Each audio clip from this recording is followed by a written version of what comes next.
Margaret in Windsor, and I was kidnapped from Buckingham Palace in 41 and brought to Moulton, Alabama. I found out in 83 about my real parents. This is Georgia O'Keeffe, the artist. She's my aunt. My mother's Claudia Ruth O'Keeffe from Madison, Wisconsin. This is the illegal Elizabeth living in my home while I lived and had every law in the book and also had antifreeze put in me.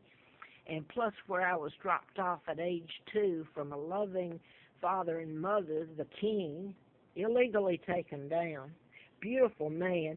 I'm Victoria II, the legal heir. This is Elizabeth's father, George. You don't hear about this in the movie, so this tells you how history has been changed. And nobody wants to correct it. This is Roosevelt, who appointed Joe Kennedy ambassador to England. He helped take down my father with the Jews, the Illuminati, the Freemasons, the Rothschilds, Rockefellers, Bilderbergers. So I get back to real quick because I have to give some kind of background for what's going on. This is the Wallace Simpson, who never married my father. And by the way, she died in France, and I think this man did too. He's a double. My father was still alive in 86 when I came here to Roanoke, and so was my mother. Now then, Wallace Simpson was supposed to have died just prior to me coming that year of 86. And you get into, which you won't understand here, I don't suppose, but you can Google it. Wallace Simpson, that was a whole made-up lie, and everybody knew it. And I've told everybody, the press here knew it from day one when they kidnapped me. And I've taken it to them, and they'll do nothing. They're not going to tell it unless they're forced to. Or about mind control murders, which I wrote about. Wallace Simpson, you should see who she was married to. And maybe you'll get the gist of, I was taken to Moulton, Alabama, given the name of a twin, Peggy and Dempsey Childers, married Childers. Carl Preston Dempsey was one of the twins. Both of them were killed. And they inserted January the 7th because that's the birthday I used when they brought me over here to finish school and for everything.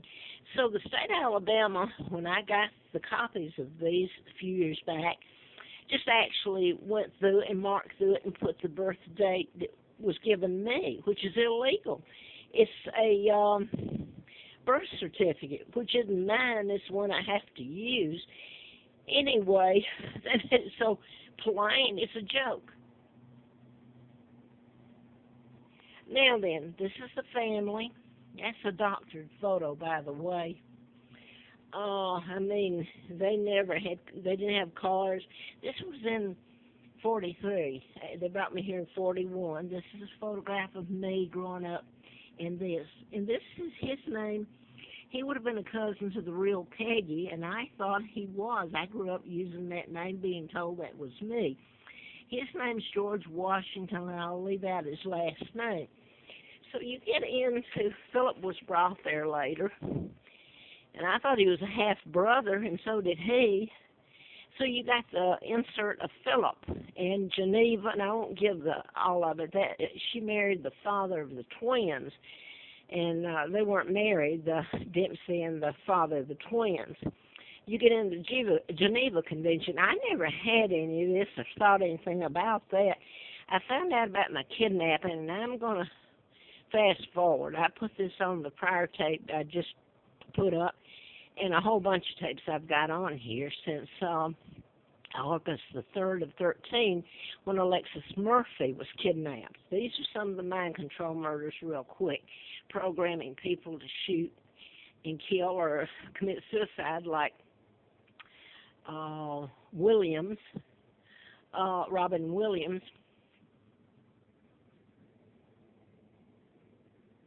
That's just part of the list. And here's my Uncle George, I hate to say, with Roosevelt, 39, planning my kidnapping. So here you go. I'm going to try to do this. I was flown out to FLynt in October of 83 because the plane, KAL, was shot down by the Russians when it veered into their airspace. Here again, you get into what you can do with mind control. You put the pilot under mind control or the controller, etc., etc. You can go from there, and that's how so many of these planes have gone down. I had a letter from the FBI June the 23rd of 79. I thought it was because of the book on mind control and the doctors. I later found out in 83 from the British that I'd been kidnapped and I'm the legal heir to the British Crown. I was brought near Huntsville, Alabama, which is NASA. And who do you think built it? Now, the money and the treaties and bringing scientists over to keep me alive, and this continued throughout my life. I'm a hostage, so is Great Britain. So Larry FLynt, I'm going to try to get this in, and I can't do that. I don't know. I don't even know if anybody's watching these videos. But anyway, second time I was out there, this is cryptic, and it's role-playing. FLynt's in a wheelchair, and he was brought to Lawrenceville and shot there with his attorney. He's a considered pornographic hustler in his magazine.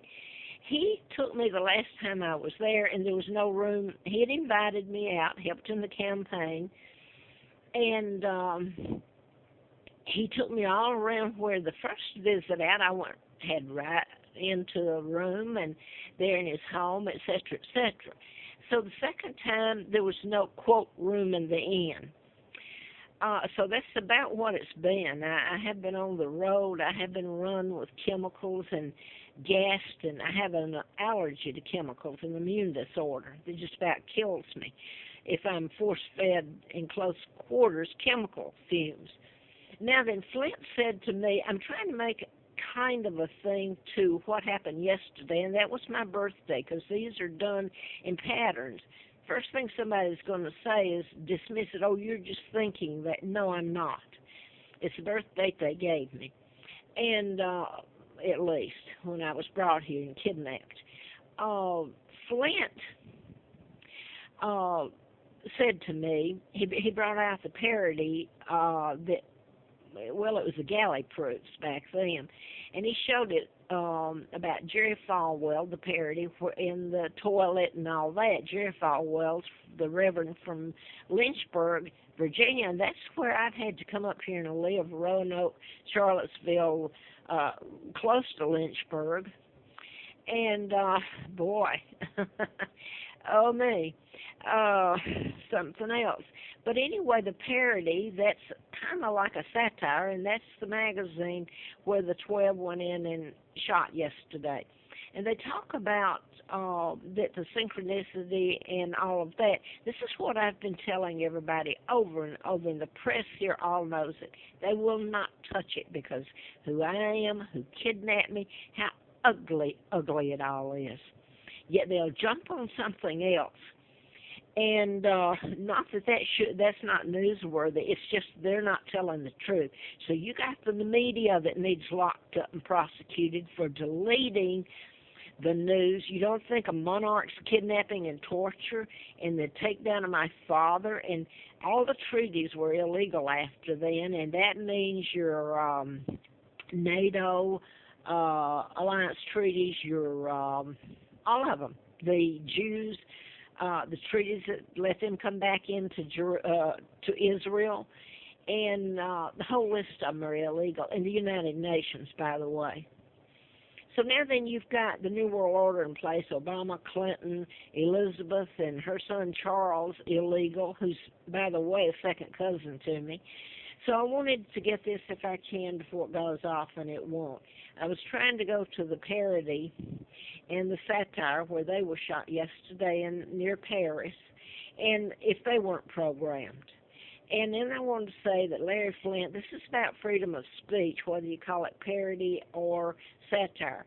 FLynt wore a diaper with the American flag. Now, let me remind you, America, kidnapped a monarch, and you have done things to me you wouldn't do to the ugliest insect on this planet.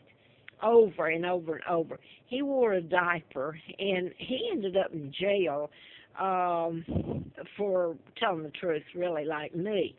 But he had the unflattering parody of Reverend Jerry Falwell, and there was a trial here in federal court